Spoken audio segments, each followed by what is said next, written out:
I do have to say, after playing in Pokemon Eternal Emerald over the past 2 days, that might be one of the more kind of fun Pokemon ROM hacks, at least, potentially Pokemon games that I have played. Um, the character sprite is slightly different than the mainline games, and um, there's little different changes here and there, aesthetic changes here and there, but and of course, there's Pokemon from other generations in the game, which makes it more interesting. But I feel like I'm gonna have a really fun time with that game. I'm hoping that it doesn't. I'm hoping that it's not like Pokemon Emerald Blitz, where if you die, if one of your Pokemon faints, it's gone forever. Like I hope that's not something that exists within that game. And I also hope that it plays out like a main title game, and that it's kind of like full-fledged, um, like story-wise. I've had like a blast with it over the past couple of days. Every time I sit down to play it, I play it for an extended period of time. The next time I will play it, I'll probably have to like do some grinding. I'm at a point in that game where I have to beat kind of Roxanne, which is the first gym leader. So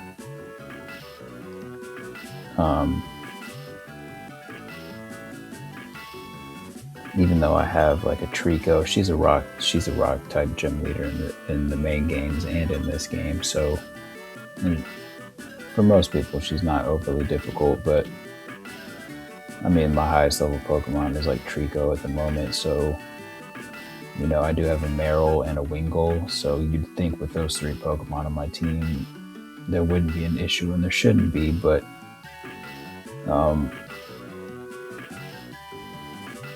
I have for instance, earlier tonight I looked up what the level cap was for when Pokemon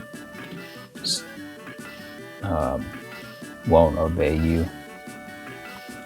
So like, for instance, Pokemon up until level 20 will obey you until you get the first gym badge, at which point that level cap will change. So the only reason I was checking earlier tonight what that was to see what I could grind to just by way of battling like wild Pokemon until I was able to get to a higher level to make that gym just easier. So that's probably what I'll be doing next time I get on to play that game.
Like, in other words, I haven't been this excited to play a Pokemon game in quite some time. And just from some of the stuff that was kind of teased that is in the game, I'm hoping that it's like the post game is extensive and it gives me an opportunity to level up some of the Pokemon that people have given me, that I've traded for, and gotten from side quests in that game, which is like a thing I haven't seen in Pokemon games before, which exists there, so that's cool. So I can just like level them up and just have fun with a Pokemon game, you know. As of late, I've been taking advantage of Bandicam's hotkey functionality, which enables me to play games like Dragon Quest and Final Fantasy more seamlessly.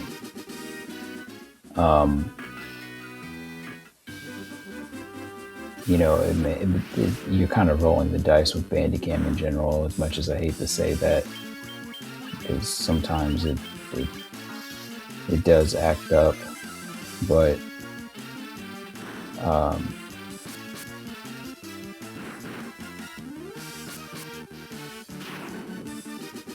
where was I going with this Final Fantasy? Oh yeah, but with Pokemon Emerald, Pokemon Eternal Emerald, the hotkey button for Bandicam, which I can probably change, but I won't. But the default for it is F12, and if you hit that while playing Pokemon Eternal Emerald, it'll close the whole application. Just something I realized after I saved the game.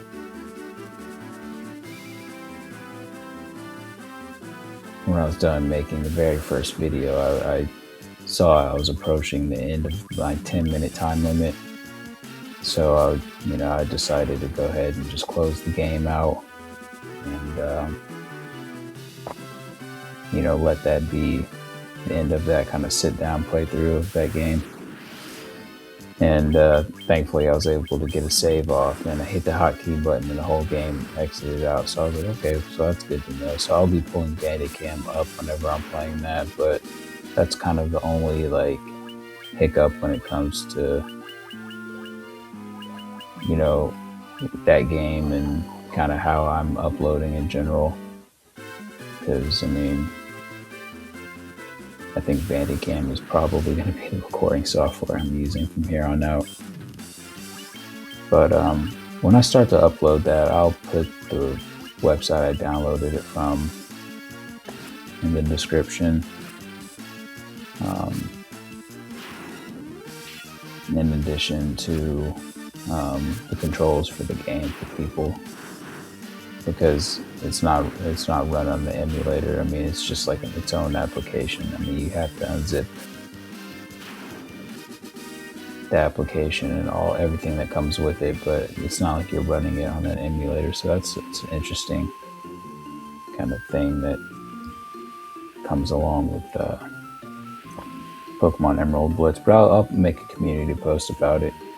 I have a feeling in the future there'll also be a community post kind of, or maybe I won't make one, just letting people know that I'm probably going to be switching to the Ceramic Blade in Fantasian indefinitely until I get the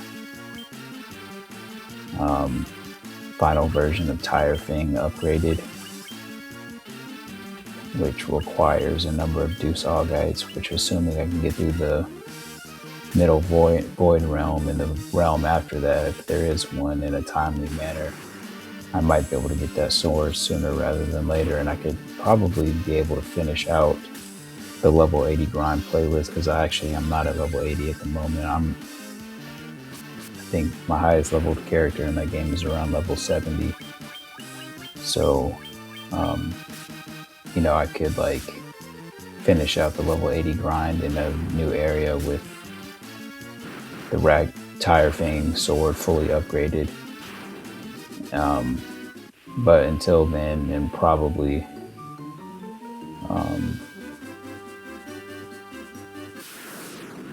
even after I get that sword, I'll probably keep the Ceramic Blade close to heart.